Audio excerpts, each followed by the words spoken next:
Princess Quest is an in-universe video game series that appears in both the mobile port for FNAF Help Wanted and in Five Nights at Freddy's Security Breach. In the Help Wanted mobile port, the minigame can be accessed through the Freddy Fazbear Virtual Experience main hub. If you see like a glitching thing, you tap on it a bunch of times.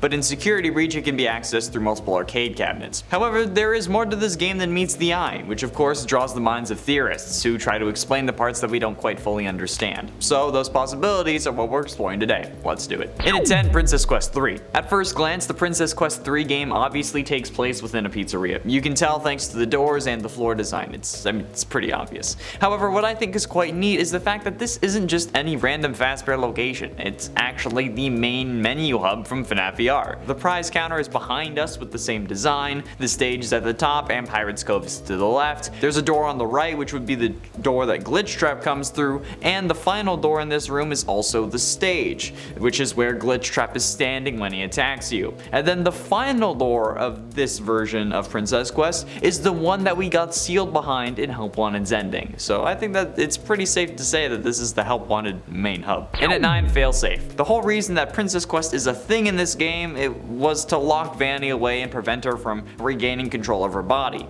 So why did they create a sort of failsafe that allows her to escape?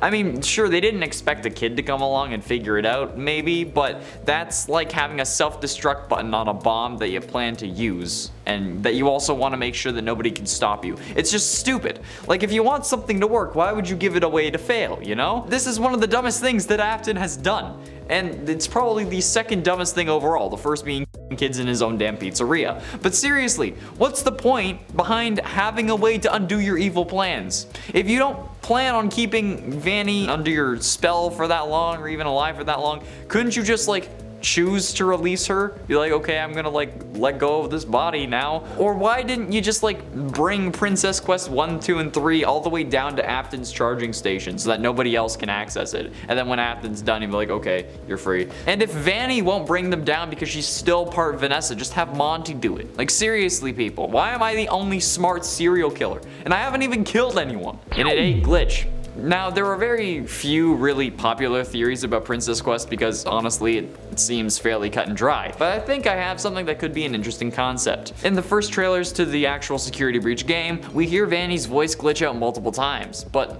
that never happens in the game. But why? My theory is that Vanny's voice could have been glitching out more because we were completing the Princess Quest games. If they wanted to continue that theme in the game, they could have, and as we progress through the story, we could end up hearing her glitch more and more. However, they had to keep the scope of the game smaller than they probably wanted to, despite already increasing the game size, and after all, they did release it unfinished. So could this have been a planned feature? It would have been really cool, and it would have been a way to show us what we were doing with Princess Quest was actually having an effect on her, but I don't know if they planned it like that, but I think it would have been cool if they did. And at 7, Ported. Now, one of the lore duffel bags that you can collect throughout the Pizzaplex explains that these Princess Quest machines actually were normally arcade machines. They explain where they came from, and apparently the first one was ported from a mobile game, that obviously being a reference to the mobile version of FNAF Help Wanted. However, the one writing this report also questions why they would port from mobile, and honestly, that's a very good question. If the mobile game had worked to capture Vanny, like in the mobile version, why make it more accessible? Couldn't you have just kept it on the phone and buried the phone or something and made it so much more difficult, even potentially impossible, to free Vanessa from your control? Like, what was the point of porting it to an arcade cabinet if it's only going to make it easier for Vanessa to escape your clutches? I don't know, it doesn't make sense to me. I've tried to be an asshole before, and I wasn't able to, and I think this is why. Like, I cannot physically be a bad person, because if I was capable of doing that, I would be unstoppable. That's why they made me the hero, because if I was bad, no one would defeat me. I'm too smart. And at 6, the Aftons. In the best ending, which is the Princess Quest ending, there are quite a few confusing moments. The most confusing one for me at least being the idea that Gregory would go get ice cream with Vanessa once she's done trying to kill him. Why would they do that? Some seem to think that it's because they're related or representing the Afton kids. And thanks to MatPat, there is a little more evidence to this. The ice cream that Vanessa gets while on the hill is very reminiscent of the ice cream cone that lured Elizabeth into Baby's arm grabbing or scooping range, whatever you want to say. And the cone has like the normal like soft serve, like you know when you go to Dairy Queen and you like order a cone but you don't get it dipped. It looks like that, except this time it's mint chocolate chip, okay? And it looks a lot like the tall soft serve cone that Baby presented Elizabeth in order to lure her closer, and then you know just. Is that evidence or just a coincidence? That depends. What kind of leans it towards more evidence is the fact that Vanessa isn't the only one with a potentially symbolic dessert in her little clutches. And thanks to MapApp for pointing this out, Gregory also has a popsicle, a Freddy popsicle to be exact. You know, like those SpongeBob ones that never look right, but that dude on TikTok was going around until he found one that looked perfect. But this time it's Freddy Fazbear. And the lighting of the sun here makes it look very golden in color, as if it was a reference to a certain yellow bear that could have had something to do with Crying Child's death. And if this was meant to be Crying Child, this could be a good way of indicating that. However, it only gets better, because Gregory has taken a bite out of the head of this popsicle, which could also be a reference to how Crying Child met his unfortunate fate, because you know. Halfway through into number 5, original mission.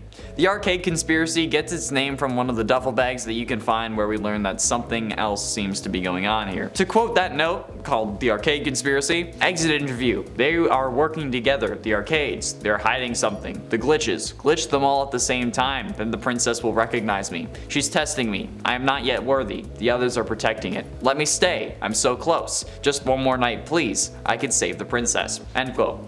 Now, it's clear that this is referring to the Princess Quest games because they kept talking about the princess, but it also seems to not be talking about them because we don't have to glitch the Princess Quest games in order to win. We just have to beat them in orders from 1 to 3 and then boom, we save Vanny. So what could this mean?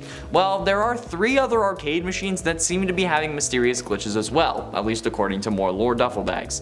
The Balloon Boy World game that you can find in the theater is glitching, or can glitch. Chica's Feeding Frenzy won't turn off when unplugged, but you can find it in the bakery, or at least you're supposed to. And the Monty Golf A-Arcade, that according to its duffel bag shouldn't be in the mini golf area, but is.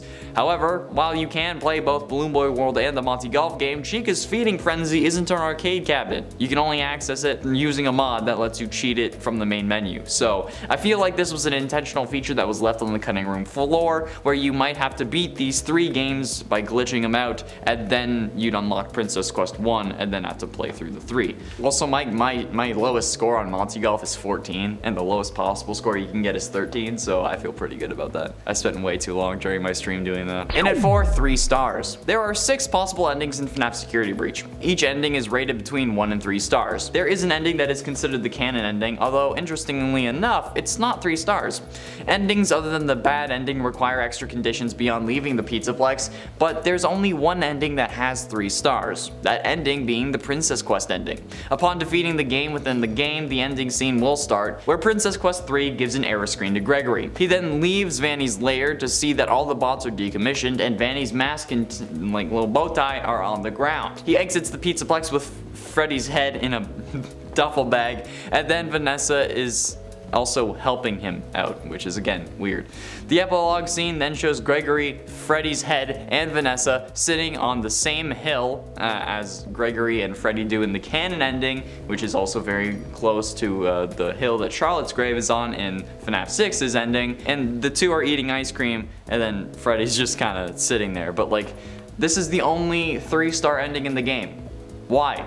Like, obviously that makes it have some form of significance, but we have yet to know what it means, officially speaking, because this isn't the canon ending. Getting close to the end, and number 3, the eyes. Okay, there are plenty of weird things going on with Princess Quest and Security Breach in general, but one of the weirdest things that I wanted to explain personally is the weird eyes that you can see in Princess Quest 3. The eyes appear in the room with all the conveyor belts, however they don't really do anything, they just appear to be a face that you can only see the eye area with. With the irises of these eyes being purple, I think it's safe to say that I believe this is probably William watching Vanessa and making sure she stays locked up. The only way I can really describe this person is that they're white with purple eyes. That's pretty much just William Afton. Oh well, it's most related to William Afton since the only real detail we have, again, are purple eyes watching us from below the floor. So I think it's safe to say that that's most likely William. It's certainly something to look into further, maybe, it being William watching Vanessa is probably the closest we're gonna get. Penultimately, in at number 2, Cassidy. According to one adamant viewer on my recent 24-hour stream, there's a theory that the princess in Princess Quest is actually meant to be Cassidy. And while I don't agree with this theory, it's still a theory nonetheless, so I might as well talk about it. This theory generates from some apparent files from within one of the games. I'm guessing it would be Security Breach, given that there are 3 games in this one compared to the FNAF VR mobile port where there's only the one Princess Quest game, but apparently according to this viewer, those files indicate that it was Cassidy. I don't know how they indicate it. They wouldn't elaborate, they just kept spamming the same message in chat, despite me saying that I don't care that whatever YouTuber or whoever is saying that they found that, since this is clearly not the case. However, nonetheless, they still said it. The only reason I would possibly believe this was for purely symbolic reasons, since Cassidy is trying to torture William, at least if they are the one you should not have killed, which would end up giving her motive to free Vanessa from William's control. But that's the only reasoning I'd be able to think of for this theory, which makes it seem more like a hypothesis to me, especially because I believe that Crying Child is the one you should not have killed. And finally, in at number 1, Vanny. This is the theory that I truly believe, and that I'm pretty sure has been all but confirmed. Vanessa is certainly the princess that we play as in Princess Quest, since this game was used to lock her away in the first place in both Help Wanted as well as the first version of the game in Security Breach, which is just a recreation of the one that you play in the Help Wanted mobile port, to further solidify that connection. There are also lore bags mentioning how Princess Quest was an arcade machine that was ported to the arcade machine medium from mobile, and they couldn't figure out why. So this is clearly the game that we dealt with in Help Wanted, and since we played as Vanessa in Help Wanted, it only makes sense that Vanessa is once again the princess we're playing as, who inevitably gets caught by Glitch Trap. And then we have to fight our way back out to our body, as indicated by the sword we get in chapters 2 and 3. The biggest piece of evidence here is the final door. That is in essence an exact 16-bit replica of the door that we get shut behind in Help Wanted's true ending, which we again do as Vanessa. That's all the time we have for today, friends. Thank you all so much for watching. I have been and shall remain Connor Monroe, and I'll see you in another video.